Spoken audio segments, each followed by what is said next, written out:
हम सभी के दिन आलसी होते हैं। हम बिस्तर से उठने के लिए संघर्ष करते हैं, व्यायाम करने की जहमत नहीं उठाते और अपने काम की सूची निपटाने से बचते हैं। लेकिन क्या आपने कभी सोचा है कि हम स्वाभाविक रूप से आलस्य की ओर क्यों झुकते हैं? खैर, आइए हमारे आलस्य के बारे में सच्चाई और इसके पीछे के मूल कारणों का पता लगाएं। सबसे पहले, हमारा दिमाग ऊर्जा संरक्षण के लिए तैयार किया गया है। यह एक अनुकूली तंत्र है जो हमें अभाव के समय में जीवित रहने में मदद करता है, लेकिन यह हमें कम से कम प्रतिरोध का रास्ता अपनाने के लिए भी प्रोत्साहित करता है। इसका मतलब यह है कि हम कठिन विकल्प की तुलना में आसान विकल्प चुनने की अधिक संभावना रखते हैं। दूसरे, हम ऐसे समाज में रहते हैं जहां हमारे लिए आलसी होना आसान हो जाता है। फास्ट फूड से लेकर ऑनलाइन शॉपिंग तक हमें तुरंत संतुष्टि मिलती है।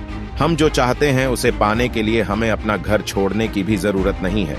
तीसरा, हमारे दृष्टिकोण और विश्वास भी हमारे आलस्य में योगदान दे सकते हैं। यदि हम मानते हैं कि हम कुछ हासिल करने में सक्षम नहीं हैं, तो हमारे प्रयास करने की संभावना कम हो जाती है। हम असफलता या सफलता से डरकर भी काम टाल सकते हैं। आलस्य आपके लक्ष्यों को प्राप्त करने में एक वास्तविक बाधा बन सकता है। हतोत्साहित महसूस करना कोई असामान्य बात नहीं है, खासकर जब किसी कठिन कार्य का सामना करना पड़ रहा हो।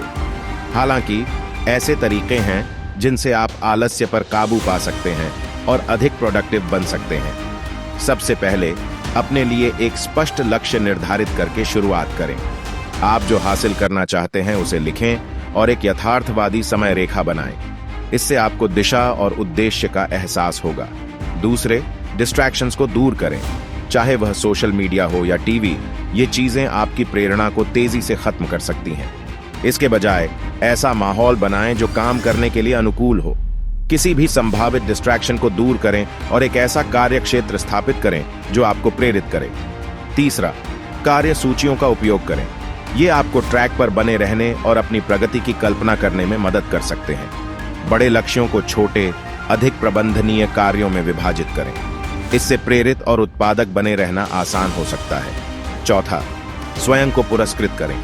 सकारात्मक सुदृढ़ीकरण एक शक्तिशाली प्रेरक हो सकता है।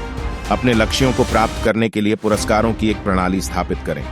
यह अपने आप को अपनी पसंदीदा मिठाई खिलाने या एक दिन की छुट्टी लेने जितना आसान हो सकता है। अंत में, अपने प्रति दयालु बने। आलस्य थकान या तनाव का संकेत हो सकता है। आराम करने और तरोताजा होने के लिए समय निकालें, और यदि आप चूक जाते हैं तो अपने आप पर ज्यादा कठोर न बनें।